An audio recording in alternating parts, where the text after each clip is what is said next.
Hi, it's Mike. And I am Fran. And this is Mike and Fran Unrehearsed, episode 44. Hey, we're really getting up there, Bob. You know, it's going on about a year since we started Mike and Fran Unrehearsed. I know. Isn't that great? Yes, I've enjoyed it. I have too. Hey, it's been a little while since we actually had a new episode, folks, because we had a replay, and then we didn't start the last one on time, and now we're back on track. We've got a lot to catch up on because, let's see, Michael had a little procedure done, and that was a real pain in the butt. But I'm all better now. And what happened? There's the Olympics going on right now, and that's pretty crazy. Oh my God! I mean, how can you get anything done with the Olympics going on, right? And then, of course, when you're talking about Chicago sports, it's the end of an era. Talking about the Cubs, I think you know what I'm talking about there. And then what else was going on? Oh, I know what we did the other day. We tried to make eggplant parmesan the old-fashioned way by frying it in the pan. Lisa came over and we tried to get started on it. We just couldn't get it going, so we tried to use the air fryer on the thing, and I'm going to let you guys know how that went. That was very interesting. Hey, you're listening to Mike and Fran Unrehearsed at 12 o'clock noon on Wednesdays on 216 The Net, real life internet radio. And I want to remind you guys that if you can't listen in at 12 noon Central Time to our show, you can always go to MikeandFranRadio.com because all of our shows are on there. I finally got it up to date. The last one I posted was about applying to spend 5 days with George Clooney and Amal Clooney in Lake Como in Italy. And we're still waiting to hear if we're going to go to Italy. So we might not be on the air for, I guess, 5 days, maybe in September or something like that, Mom. I don't know. Because we might be in Italy. But, you know. That is such a pipe dream. Oh, hey, my. It doesn't hurt to dream, does it? Oh, come on, Mom. That would be fantastic. Anyway, go to MikeandFranRadio.com. Everything is on there.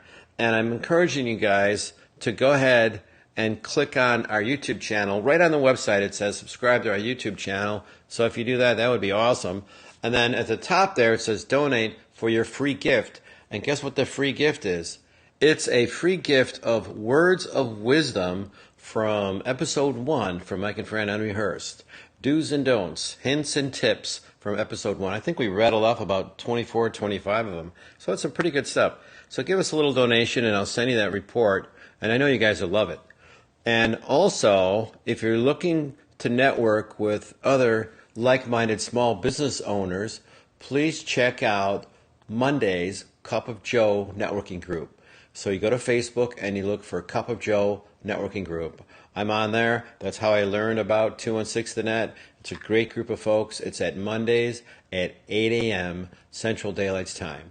And then if you like to get discounts when you're buying things in the stores, or if you like to travel and get huge discounts on hotels and airfares and rental cars, go to Life's Super app. And we have a little 5-minute video on that. And then we actually meet on Wednesdays at 7 p.m. on Zoom if you want to learn more about that. And then, of course, you have a pet. There's telehealth for pets. That's right. 24/7 access to a board-certified veterinarian for $12 a month. Pretty good, huh? All that's on the website. And let's see here. What's the first thing we want to talk about, Mom? Oh, I know. Probably about the surgery you had, the procedure. Oh, boy. So I don't know if you guys have ever had a little bit too much caffeine or maybe had a little bit too many glasses of whiskey, or maybe just overdid it a little bit and you wake up the next day and you're laying there in bed and your eyes are opened and you just woke up and you feel your heart going like boom, boom, boom, boom, boom, boom, boom, boom, boom, boom, boom. And I'm like, whoa, what's going on there? Because there's really not that much you can do about it. You could try to, take some deep breaths and hopefully control it. You mean a flutter? I mean like a atrial fibrillation or a flutter or something that just doesn't feel right because your heart is not beating in a regular beat. And some people can actually feel it. Some people don't know the difference. And from what the doctor says, it's probably good to be either in it all the time or out of it all the time instead of kind of going back and forth. But it's fairly normal to go in it for a short period of time, and then it generally goes away. So, when you're a youngster and you go out drinking and you wake up the next day and you get a bump, after a cup of coffee or something, or getting up and getting the blood flowing, it kind of goes away. But when you get older, doesn't exactly work that way. So I've had this little AFib kind of a deal for a little while. And once I heard about a friend of mine getting something called an ablation, where they go in through the groin there and they sort of run a little hot iron on your heart and reset the electrical pulses. I don't know exactly how they do it, but it's a procedure that's been done for many years now, and they've refined it, and they could do it for AFib, and they could do it for flutter. So I said, hey, Doc, who is our awesome cardiologist, Dr. Alan Spiegel at Northwest Community Hospital. Just a great guy, fantastic guy. And what's funny about him is I would call the office, and they would say, if you like to talk to doctor this, doctor that, and they don't say him. And any other doctor, press 3. And I go in there and I'm like, hey, Dr. Spiegel, how come you're any other doctor when I call in here and they don't have your name on there? I mean, you're the main guy here. You've been here the longest. Everybody knows you. And he's such a mild-mannered guy. He just goes, well, that's the way it is. What are you going to do? And he smiles about it. He doesn't do anything about it. So I'm going to make it a point to get his name in lights at the new building that he's at, so it'll say, Dr. Alan Spiegel, cardiologist of Northwest Community Hospital. I think that would be awesome. So it's kind of a funny thing that I tease the girls about when I go in there, and I go, hey, where's Dr. Spiegel's, where's Dr. Alan Spiegel's name and lights, because it should be somewhere. What do you mean? I go, well, when you call, they don't even say his name. It's just, anyway, it's a funny thing. And if you need a cardiologist and you're looking at Northwest Community, call Dr. Alan Spiegel, because he is just a fantastic guy. Love him. He's a cardiologist for Mom and for me. And I've been going there going, I got this AFib thing, Doc, and let's just do the ablation. Just get it done. And he would say, well, maybe now's not the right time because you're in and out and you're fine right now, or he'll give me some meds and I'm doing okay. And what happened was the AFib would kind of come and go, but then recently I started this flutter kind of a thing, and you can't really take any meds for that. I mean, if you take a beta blocker, you can help the AFib, and stay away from caffeine and all that stuff. But the flutter stuff, you really can't do anything about. And that started happening when we were in Oregon. And I went in there and he said, well, let's give it a couple weeks and see what happens. And then I got this 6-point EKG sort of a app that I could use at home and do an EKG at home. And I sent him a couple of them. And he's like, all right, we'll set it up. And I set up an appointment with Dr. Kawasaki, Dr. Raymond Kawasaki. Now, this guy specializes in the electrical aspects of your heart. In fact, they call him the electrician. So who else would you want to work on your heart with a guy named the electrician? And apparently in his profile, he wanted to be a surgeon ever since he was 4 years old. Now, what else could you ask for, huh? The guy wanted to be a doctor, and he became a doctor. I mean, I wanted to be an astronaut. Did I become an astronaut, Mom? Hardly. Yeah, well, I watched Lost in Space. Does that count? No, probably not. Anyway, the guy's great. He's been doing this procedure forever. And the best thing about this whole ordeal is that at that time I had the AFib and then I had the flutter. So he went in and did actually 2 ablations, one on the right side and one on the left side of the heart. And you know what? I feel like $1 million. Do I look like $1 million, Mom? Well, to me, you always do. You're my son. That's nice, Mom.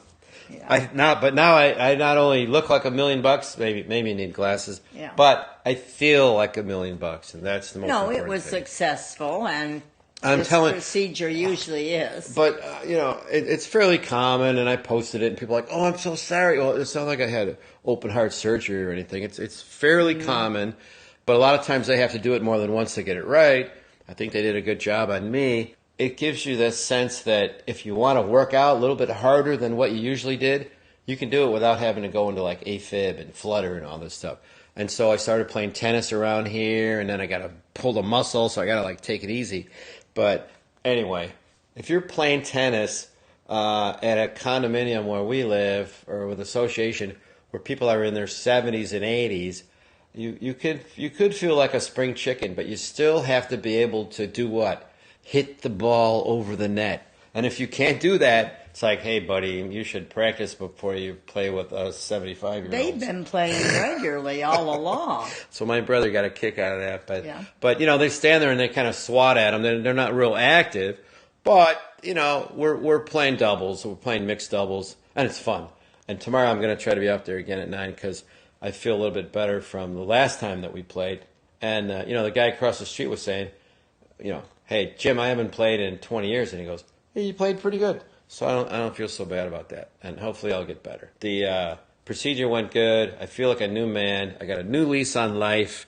And I want to work on more cardio stuff so that I could be more physically active and not tired. And this is a really good start. So I am just thrilled that I finally had that done. One thing I want to mention, though, is that they don't talk about what, Mom? After surgery, what happens? During surgery, you're under this anesthesia. And your whole body is like dormant, and this machine is breathing for your body. And once they turn that thing off and kickstart your body back up again, your lungs have to get used to breathing again, apparently. And apparently that takes like a week. No, it doesn't take that long. This is what the... Well, you've never had any sort of procedure or surgery in your life. No, I haven't. I've had 10. I had colonoscopies. Yeah, well, that's not a... Is that a surgery? That's just a test. No, they put you out and they stick the thing up there. And it's not surgery. They're just checking. No, they put in there and they pull out it's stuff. It's not surgery. Oh, okay, fine. But he didn't know the effects of the anesthesia. So that usually after a surgery, it's on the second or third day, you feel sort of miserable. You feel good when you first come home, sort of.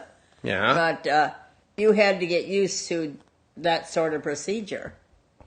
Okay, but in this whole pamphlet of material they sent me home with, they didn't mention one word about recovering from the anesthesia. So what happened for me was the first day I felt great.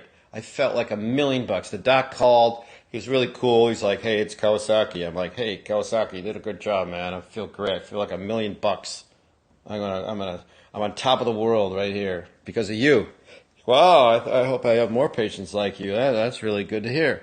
So that was great. The next day, I'm sleeping and I get this like bubbles in the top of your lungs and gurgles, and they gave me this little machine to breathe in on with a little bubble, and it has to be at a level, and you have to do it 10 times per hour for like the next 48 hours. So I asked him, I said, is that really what he goes, yeah, you need to do that because it'll get rid of the air bubbles and the gurgling. So you're sleeping and everything's fine, and then you get this and it's like something plugging up your air pipe, and normally if you get that, you just cough and clear it out and everything's fine. But if you have this, it doesn't clear when you cough. You can only feel it when you're breathing in. So I'm sitting there sleeping and I'm breathing in and then nothing. And it's still there. And I'm like, great. And it just happens randomly. So then you're sleeping and everything's fine, and then it happens again. So it was difficult for me to sleep through those first couple of nights because of that gurgling. Eventually, by breathing in the apparatus, it did go away and it did get better. But then I had the second problem, the dizziness, the wooziness in your head. All right, but you're saying that goes away, right? Yes, it does. Well, what I experienced was, like, let's say you run 100 meters really fast and you're out of breath, and you can only take short breaths. So I was experiencing only be able to take short breaths. I'm laying there in bed going, I wake up and it's like half of my lungs are gone. Like I'm missing a lung. It's like, where's my air capacity?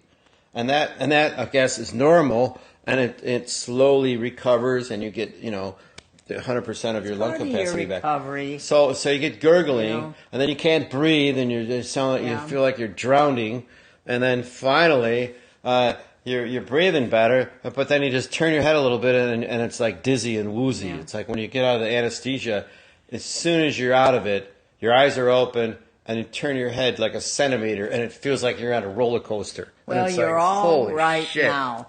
I'm all right. So now. put that all behind you and you're going to be fine. Thank you. So I'm so happy. I'm going to look up and say, what else is new? Oh, you're tired of hearing about that, Well, aren't yes. You want to talk about the Cubs? you? Well, That's a big thing. what do you mean the Cubs? The Cubs aren't there anymore. Well, so let me just read some headlines from a couple of the Yeah. recent newspapers we've gotten here. Here's one here. Friday, July 30th. End of an era. End of an era. All right. And here's another headline. The beginning of the end. Yes. Beginning of the end. And here's another one here. Success is flying. Success is flying. And this I think was the last one. So what happened, Mom? So who did we lose? Who did we lose? What happened? We lost Anthony Rizzo. Anthony Rizzo, Yep. Baez, Chris and Chris Bryant. Bryant. Javier Baez Yeah. and Chris Bryant.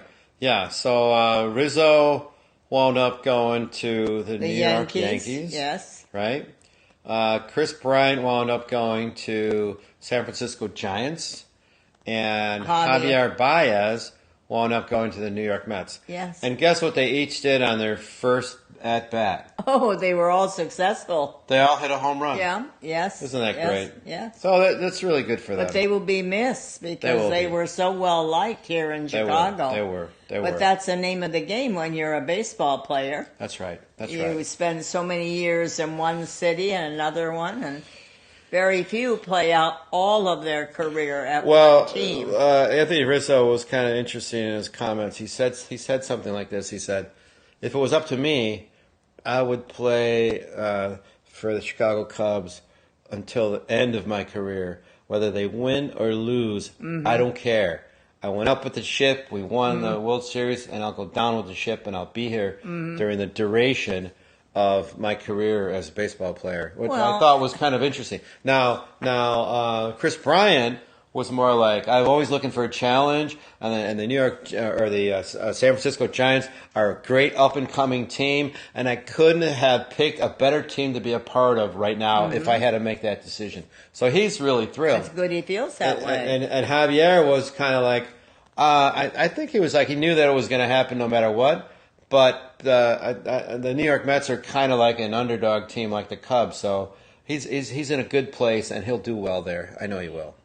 Well, they will be sorely missed, and like Rizzo said, Chicago will always be my home. Yep. I'll feel like it will always be my home. Always.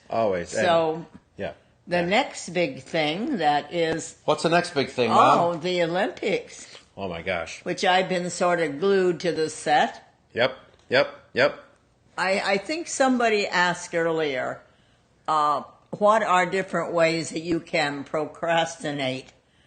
And we had never answered that. But I would say that you can procrastinate. I do by writing letters. If I don't want to do the work or scrub the floor or write some letters or watch TV.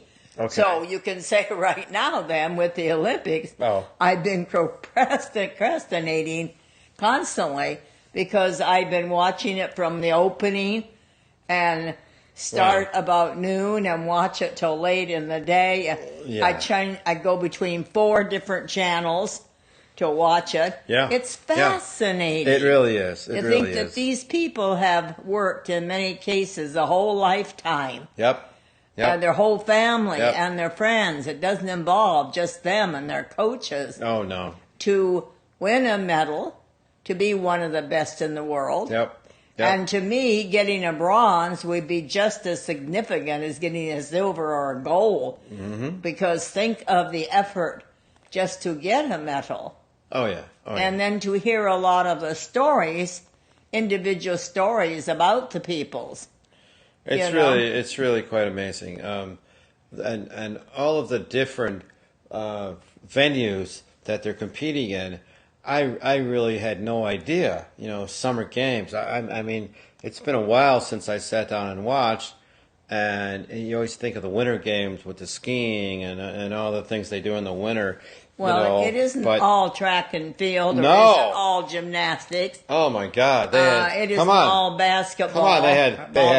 They had table tennis. Oh, it's like insanity. That's rough. Did you see that? I know. That person can stand so many feet back and hit the table and wham That's it. amazing. Or even badminton you're watching. Badminton, wild. They hit it real hard. Wild. And poof. That was wild. And then I was watching the equestrians and the horses. Oh, that's beautiful. That 3 different people fell off. They did. How it was so horrible. Now, did you see Bruce Springsteen on a horse, or his daughter? No, I read somewhere that his daughter was equestrian? On some equestrian team, but she didn't make the. Okay. I do not know. Well, that's I just read that. Well, that's very It could not be true. I might have just. Well, I guess. Read it, but... I guess you have to have a lot of money to be on a team like that, to be on a horse. But to think of all the years that they've donated, the time, the effort, the money, the whole family. Well, you've got the weightlifting. I mean, we're watching women's weightlifting today. Yes. That was really kind of interesting. Yes. And these women, this is an Olympic event for them, and they've won all these awards and accolades. It's really quite amazing. And then what else were we watching? We're watching steeplechase today. Steeplechase. So they have some hurdles, and then they have a higher one, and then there's a puddle of water, and they have to jump over it. And oh my God! Oh, and this man from Morocco came up from the back to finish past the ones from Kenya and Ethiopia. So there's these people that they never thought of that would be in contention are winning a gold medal by like miles ahead of the competition, and that's exciting to watch. Yeah. That's exciting to watch. And they talk an awful lot about the gymnastics and Simone Biles, but other people on the team are now getting an opportunity to win a medal. That's right. And I hear that she is going to participate like 4 o'clock this morning, Tuesday, there on the beam. As the one thing that she's going to do. And there's been so much notoriety about her protecting her health and having the fizzies or the dizziness, she said, when she lands. Yeah. And it's not easy.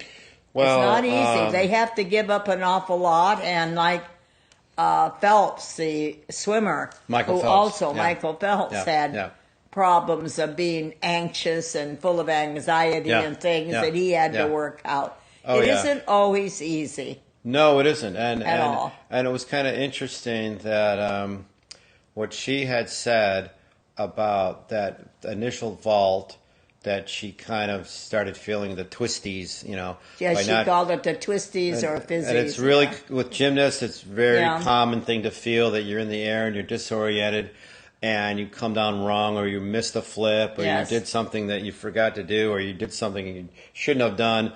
And it's like very, very dangerous when you're getting that kind of a feeling when you're in the air, when you're flying through the air and you're going to land, boom. Yeah. And you could actually be, destroying your whole career by coming down wrong and breaking something, or injuring yourself for life.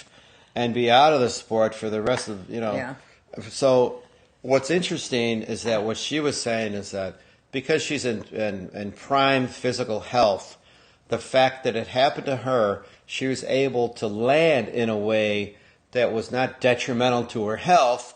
She was safe and she was okay, but she realized that something was wrong. Mm-hmm. And if that happened to somebody else that was not in the best physical shape, they could have broken something, or they could have been a cripple, or their career could have been over. Yep. Just with that one landing. Well, I think so she had the good state of mind to say no, because the coach is going. She's like, I don't know, I didn't feel that good about it. Because don't worry, you'll be okay. You'll be okay. You'll be okay. And she goes, no, I will not be okay, and I cannot continue like this. It's just not going to happen. And then she had the thought of like, well, if I do compete and I don't do well, I'm going to throw the U.S. out of contention, and we're not going to go home with a medal at all. And that's what she was thinking, because she knew the level of all the other girls on the team. And if she was out, they would stand a better chance of winning a medal than if she was in and not at top form. So those are the things that went through her mind. It's been fascinating. Like when they first opened, when you got to see all the countries coming in and what they were wearing. Oh, yeah. Who designed their outfits and how many. And they always have that one man or so from Samoa that has got the native oiled body and this hula skirt like on, or Samoan wrap on. It wasn't a skirt. Could I wear a hula skirt? Wrong thing more. I want to wear a hula skirt. It's just fascinating to look at all these different countries and realize many of them speak, most of them, different languages. Okay, so now let me ask you a silly question. Did you see a group of people from Hmong come there in the Olympics in their little group, or Hmong as they call them? Well, that's a type of the Chinese. But I don't think they walked in with the Chinese. I mean, there was only maybe probably a handful of them. No, they didn't. Because the reason I bring that up is because Sunisa Lee, the young 19-year-old gymnast who won gold in all-around because of Simone Biles chose not to compete, allowed her to win gold in all-around. Yeah. And she's Hmong. She's Hmong. So she's obviously Asian. But which is a type of Chinese. It's most closely related to Chinese. Yeah. But I wonder if they had their own group when they walked in, when they had their ceremony. I don't think there. so. Probably not. But that was a pretty big thing for her and her family. And that's just amazing that she had that opportunity to do that, because it really wouldn't have gone that way. No, she walked in with the United States team. No. Oh, okay. She walked in with because she's from the United States. I understand. But she's Hmong. And a lot of people don't realize that. You got to kind of dig deep to find out where she's from in Asia. Mm-hmm. And I thought that was a big thing for her to be able to do that.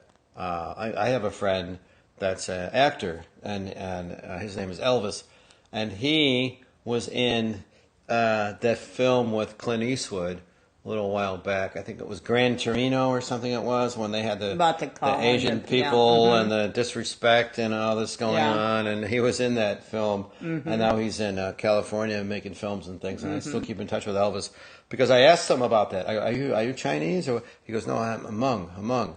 And he told me about where they came from. It was a big, long explanation on their history. I'm like, wow, that's really interesting. So anyway, the Olympics are just fascinating to watch, and I can't turn it off.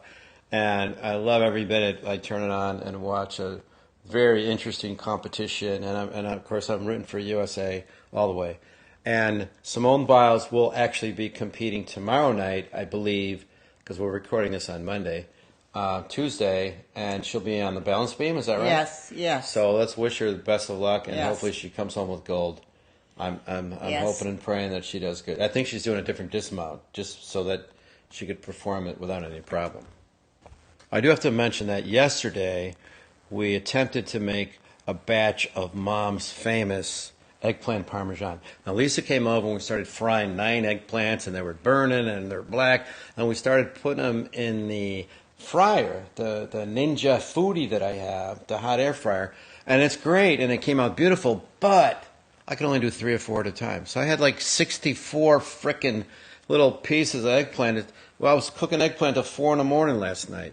So now we got to put it together, and I think we'll be okay. And I'm really looking forward to making a tray for us. We'll eat half, freeze the other half. 3 or 4 we'll make trays. a tray for Lisa and anyone else that wants one. Yes. So eggplant parmesan is coming to our home tomorrow, right? That's our speciality. And we'll be posting a video on how to do it for you guys, okay? So look forward to that. Sound good? Okay. Awesome. So that's it for now, guys. See you next week. Enjoy the Olympics. Goodbye. Fran. I don't need that to say, Fran. Who are you? You know who I am. I'm Mike, and you're Fran. I know. Okay. Goodbye from Mike and Fran. All right.